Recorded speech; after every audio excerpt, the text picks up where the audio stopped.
English through video games. Yes, it is possible to practice and study English, or any language, just by playing video games. First, some general video game vocab. Hardcore gamer. This is a person who likes to play games alone, at home, usually at night. 3 hours a night playing the difficult games where they die a lot. That's a hardcore gamer. Usually they play without any pants on, just in your underwear. Or pajamas. A casual gamer. Casual gamers don't play every day at the same time. They might like to play mobile games or Nintendo games. Games like Animal Crossing or maybe even Fortnite, I think, is more of a casual game.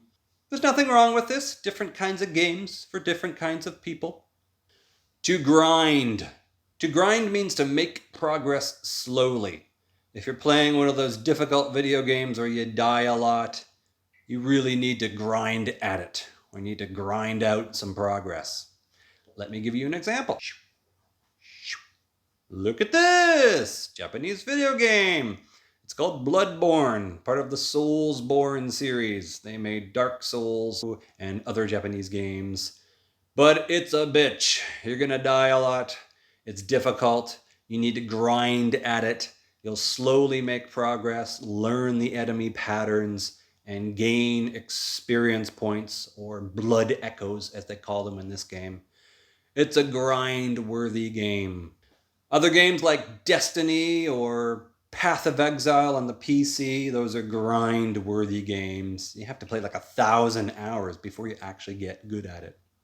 I mentioned Destiny and Path of Exile. Those are loot games. Loot-based games.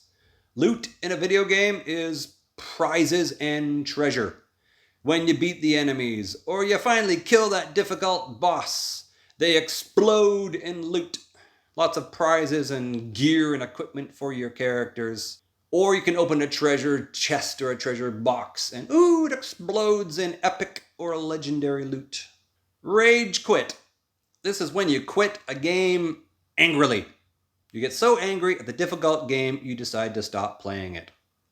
Look at this. This is a PlayStation controller. It's broken. I was playing a game and I died a lot. I died so much that I threw my controller across the room and I broke it. This button here doesn't work. I rage quit. It also has teeth marks in it. I got angry at the game and I quit. I accidentally turned it on. Oops. A console. Every video game player knows this. This is the machine or the box that you use to play video games. There's 3 main consoles right now. Xbox, PlayStation, and Nintendo. Nintendo Switch is the main one. I am PlayStation only. Whee! Xbox can suck it. That's American. I've had every version of PlayStation since I was in high school. PlayStation 1, PlayStation 2, PlayStation 3, PlayStation 4. I want PlayStation 5. It's coming soon. I want a Switch too. Nintendo Switch, please. Maybe. I don't know much about that one. All right. It is possible to practice a language by playing video games. Let me give you an example. Another Japanese video game. I played this one in Japan, in Japanese language, all Japanese menus and voice. It was difficult, but it forced me to read 2 of the main Japanese alphabets. There's 2 alphabets they have there. It's called hiragana and katakana. And I actually had to learn to read that. I didn't learn any kind of fluency or speaking from this video game, but I did learn the 2 alphabets. They have a 3rd alphabet in Japan that comes directly from Chinese. But I didn't learn how to read that one. That one's too challenging. But I did learn how to read 2 of their alphabets. Console games are actually mostly made by Japanese video game makers, but definitely the number 2 and number 3 video game makers are United States and Canada. Canada! And that means there's going to be lots of English content. Another example. This is Mass Effect. This is made by BioWare, a Canadian video game company. I think the entire Mass Effect series was made in BioWare Vancouver, Edmonton, and Montreal, I believe. As a matter of fact, if you start this game, the beginning of the story actually starts in the city of Vancouver in the future. And that's my home city. I was surprised when they did that. You start in Vancouver in here. These games have multiple languages you can choose from. If you want to play in your native language, you can. But I definitely recommend using English. And there's a reason why. These are story-based games, so there's a story to follow. There's lots of written text. You can learn to read in English. You can see grammar and vocab.